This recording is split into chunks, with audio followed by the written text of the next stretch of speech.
It's Halloween 2025, 31st of October, and here's my agenda for tonight. This is my first go at trying to cook two things at the same time.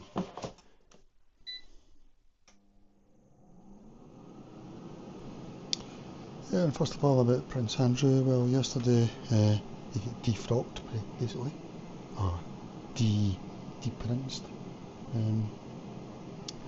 My question is, how's it taking so long, like, this first thing, the Emily Maitlis interview was like 10 years ago or something. That didn't seem to have the impact, he was on the balcony with Prince William and that 2 weeks ago or something. Prince William didn't want to know him, and he kept trying to talk to Prince William, but he was sort of ignoring him. But how's this thing so long? Because I heard clips of the book, or he met that girl 3 times, and I didn't know this, that the person who took the photo was Jeffrey. And imagine she hadn't taken that photo, she would have been in maybe Prince Andrew would still be Prince Andrew, now he's just Andrew. But there's been there's been nothing really. We've had these sort of things about him, but we've not really. And it goes to show to me, you can fool enough people all the time that it doesn't affect your status in society, because I can think of a few others, yeah, because that photo, I think that was the first time the girl had been overseas, and she was to London, because apparently Prince Andrew liked. So, yeah, and of course he, with that Emily Maitlis thing, said it wasn't in the photo, it was fixed, it wasn't a real photo, absolutely ridiculous. And she just wrote it in her autobiography, but then she killed herself this year, April, and her autobiography just come out. But I'm just amazed it's taken so long. And apparently over in America, a few of who were the girls at these parties have signed a letter because they want some judge installed or something, or some politician who's going to be the swing vote to open up the files or something. I don't know what it is, but I can think of a few people that might be in a lot of trouble, yeah, it just goes to show you, how could this go on? I don't really know. It's just amazing the things that high society can get away with, and that, even the way sort of invasions are perceived, when it looks the opposite. It's just a lot. There's a lot of strange. It's really rocked my sense, because we had all that Me Too stuff, but this didn't seem to come out at that time. I don't know what happened. Yeah, so it's just, I don't know. On to point 2, and we've got the Greens are in second place in the Find Out Now poll. The public need to understand that there's lots of these poll companies, and Find Out Now always have Reform higher than the other ones do, and Labour lower. I think it's mainly that they've all got different types of mythology, but I think Find Out Now are probably right. Somebody said that their mythology is they ignore the don't knows in polls, whereas most of the other ones traditionally, they, if it's a don't know, they look at who they voted for in the election before, or maybe who they normally vote for, and they factor that in. So I don't know if that's what's to do with it, but I think Find Out Now are probably right. And Reform for them are around about 32%, I think. The Greens are in 17%, Labour 16%, I think Lib Dems 15%. So that's incredible. As I've said before, I want proportional representation, but not only that, I want sort of direct democracy, like Switzerland, where you get to vote referendums all the time. Say something like digital ID, let's have a referendum. For Keir Starmer that would be a win-win situation. He'd be giving us a democracy, and he'd be saying, let's have this digital ID, but if he lost it, he wouldn't need to resign, you know, in my opinion. I remember Tony Blair's went on about this nuclear power in 2007 or something. He said, I feel that we should have nuclear power, but we need to have a debate about it. Nigel Farage says that a lot as well, let's have a debate, which I totally agree with. But let's have a debate, but let's have a referendum on it as well, you know. Let's have a vote on it. One way they could do votes at the moment is via their MPs, you know. I mean, really we'd be ignoring the MPs, we'd be bypassing them, but you could ask each of their MPs, how do you want us to vote on this, you know. So, if I was in a Labour area at the moment, what Keir wants is, he's got a third of the people who voted, and only 59% voted. The last time it was the lowest, I think, since the war, I don't know, turnout. He's got 2/3 of the MPs, but he just likes it that way. He just like, yeah, I've got 2/3 of the MPs, that's all that matters. Even though I only had a third of 59% who voted for him. So he never really had a mandate to start off, but it turns out he's got terrible policies anyway, so that just makes it even worse, you know. I think we put up with these sort of dictatorships, really, if we quite like them, you know, like Tony Blair and the likes, but if we've got a dictator and we don't like them, you know, it's not really a very good situation. But anyway, it looks like a four-party situation at the moment, and I really hope the Greens stay in second. You know, we've got Jeremy Corbyn's Your Party coming up, but I think the Greens are better. I mean, I've said this before, I think the Greens are the true sort of socialist and good vibe party, whereas Labour is sort of, what's the word, idolatry and contrarian, taking a contrarian thing, you know, like Cuba and Russia, you know, the sort of union was good, all this sort of thing, you know. Although sometimes they're right, you know, but a clock's right twice a day. Yeah. Sometimes they're exactly right. But anyway, so that's my view on that. I really hope it's the Greens versus Reform, really. Or the Greens, Lib Dems versus Reform. Really, I'd like Labour out of the picture. Your party, I don't know. I think that's looking a really strange party, I don't know. I mean, Jeremy Corbyn, I've never thought he's someone to, I don't know.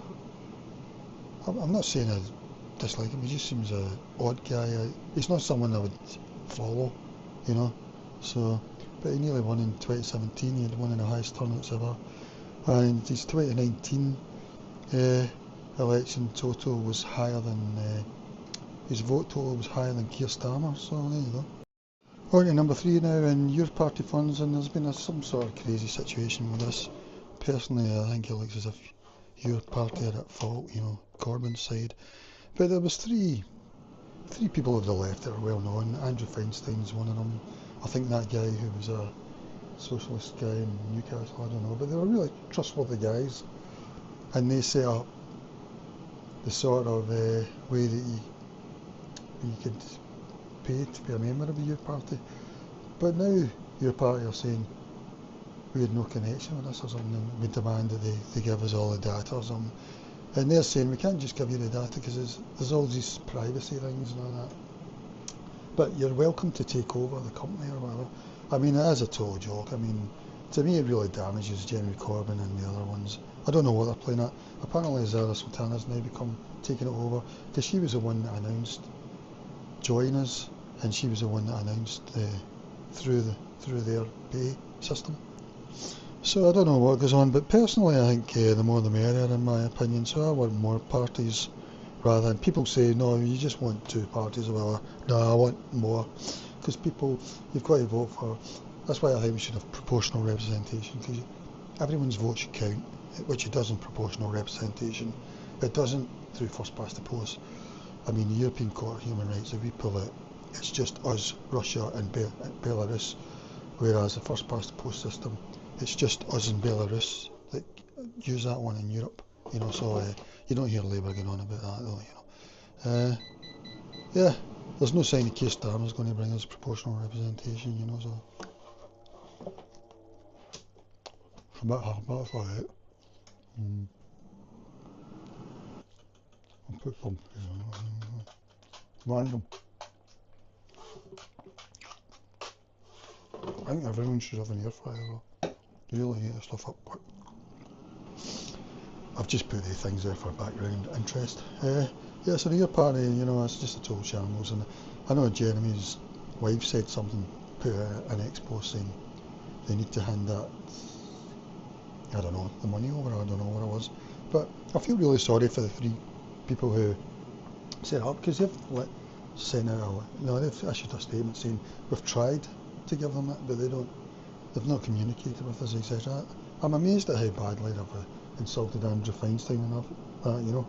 He's a guy who, I think he was a South Africa politician, and then he came to Britain, and he's very left, and he stood against Keir Starmer as an independent, I think, in the last election, and he done well. Probably next time he'd probably beat Keir Starmer, it wouldn't surprise me, you know. But yeah, he must be shocked at the way Jeremy and apart from Zara Sultana, because she's taking control of the party, I think, of the funds or whatever, because it was her that posted that about it being open, which Jeremy Corbyn was angry about. But really, I think it's looking to me as if they should just dump Jeremy, just keep Zara, I think. I mean, I'm not a fan of hers, but when I say not a fan, politically or style, but I do agree with the way she's sort of presented her views, you know, for that constituency across the country, rather than, you know, Jeremy Corbyn or that, which seems the old trade union type. I don't know what that. Anyway, you know what I'm talking about. And number 4, it's Friday, so that means there was council by-elections last night. I think there was about 7. Reform done well, still on in all seats really, but it still feels as if they've stalled a bit. They won Stevenage, which is, I think, is important. I think that's a sort of new town in England, you know, so that's quite an important place, because it was a solid Labour place, I think. I do believe. I can't remember now actually. But yes, Labour have just crashed there. Reform won it easily. The Reform, I don't think they won any other seats on the night, but they done pretty well, including in Stirling, in East Stirling apparently. Not enough, because the SNP won. I think Reform were maybe second.